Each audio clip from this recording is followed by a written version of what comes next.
So as you click into the continuity of learning plan and you scroll down to page 2, you will find gray banded information, and we're going to be clicking on grades K through 5. Also, you'll find in the FPS focus that there is an area where you can click on grade 5 directly off of a grade tile.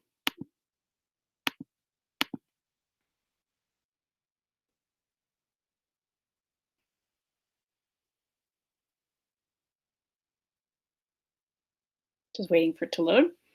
So, some things to think about specifically to the K-5 plan, that as we move into our into this continuity of learning plan, we will be focusing on essential standards, excuse me, that have been identified for each grade level or course. We had groups of district level coordinators as well as coaches with feedback groups from each grade level, reviewing the standards that would have occurred between now and the end of the year, and identifying some subgroups of those standards to be identified as our essential standards. So each grade level, I'm going to click, for example, on grade 2.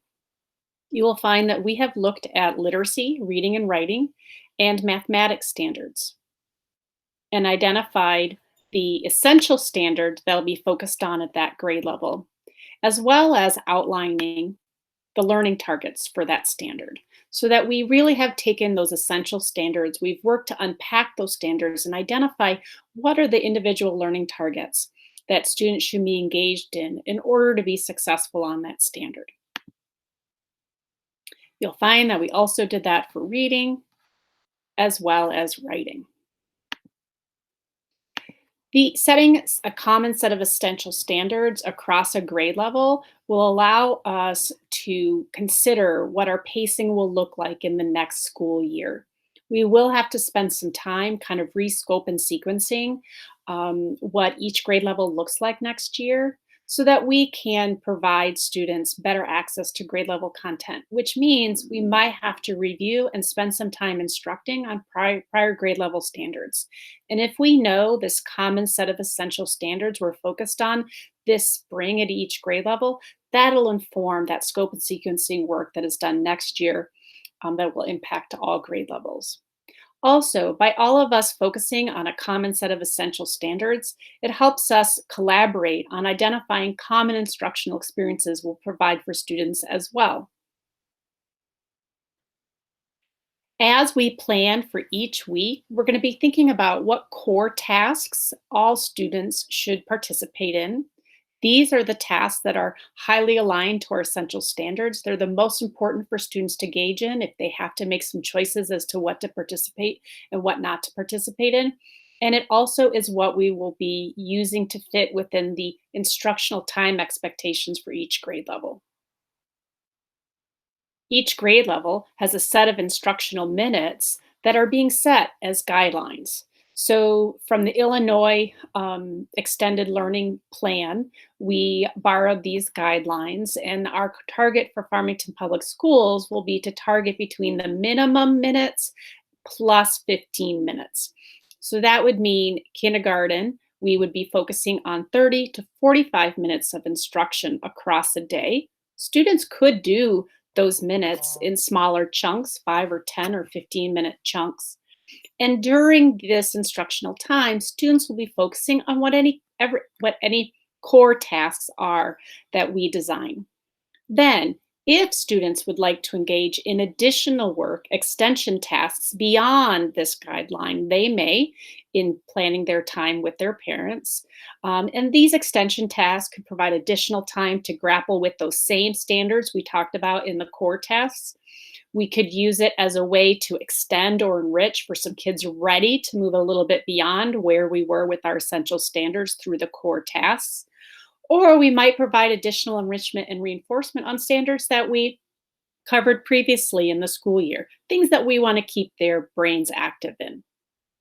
These are optional, they're not required, but they're also providing an opportunity for us to differentiate between an individual student or group of students in the full class. So if you have some students that need particular reinforcement, enrichment, or intervention, you could, with these extension tasks, kind of let people know what tasks might best fit them.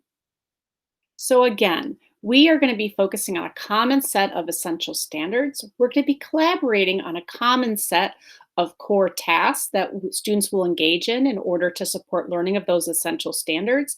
And these core tasks should fit in the expected or targeted minutes range, which is the minimum plus 15 minutes. If students and parents choose to engage longer than that time, we will provide extension tasks that can serve a variety of purposes for them to engage in. A menu of sorts for them to pick and choose what they might want to engage in. As you think about planning your 3 to 5 days of instruction, we have set up a model for elementary.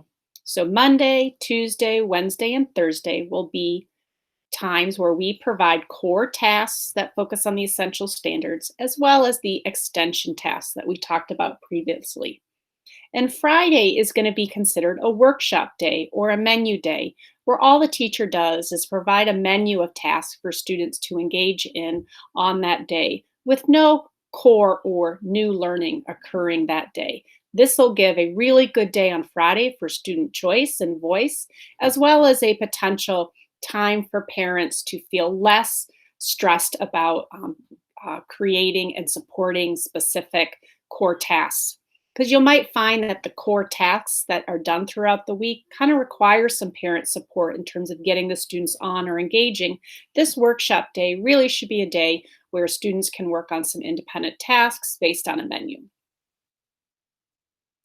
As we think about that Monday through Thursday block, as you think about planning your core tasks and your extension tasks might not just be extension of literacy and math.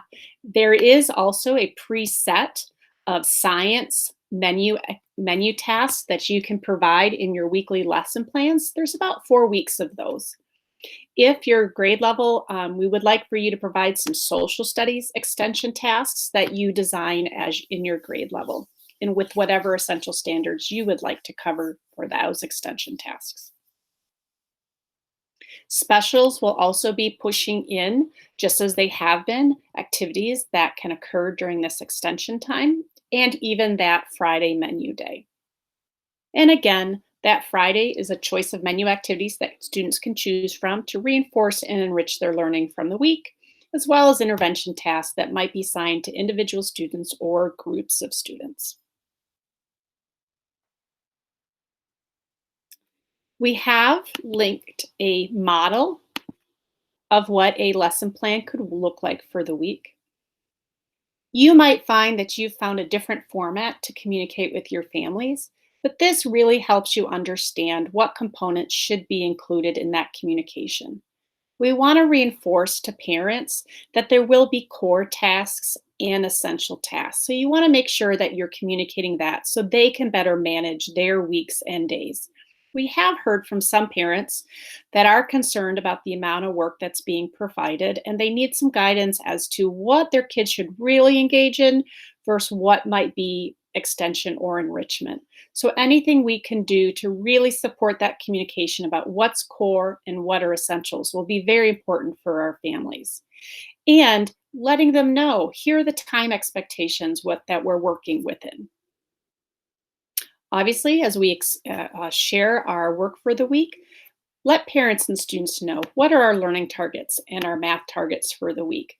And if you have a science target or a social studies target connected to your extension tasks, feel free to include those additional targets. But just like we would post up on any given day our learning targets to help kids understand and connect with what they'll be learning, we should do that as well within our schedule for the week. And here's where you can fill in your core tasks for literacy and mathematics. And here's where you could fill in your extension tasks, as well as your workshop day. We've been hard at work. The coaches, when I say we, I mean the coaches, have been really working on building sample weekly lesson plans.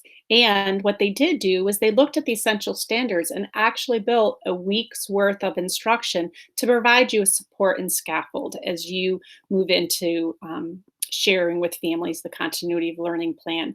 So you could choose to use this first full week of instruction laid out for you, or you could choose to design your own experiences within your PLC. We just want to make sure we provided you a support and scaffold in thinking about how to plan through a week. You'll also find that there are some additional resources that are provided in terms of, for example, actual specific EDM lessons or EM lessons that are tied to our essential standards. That science learning menu that we mentioned early, where we've pre-designed activities to do around some essential science standards that you can include as part of your extension.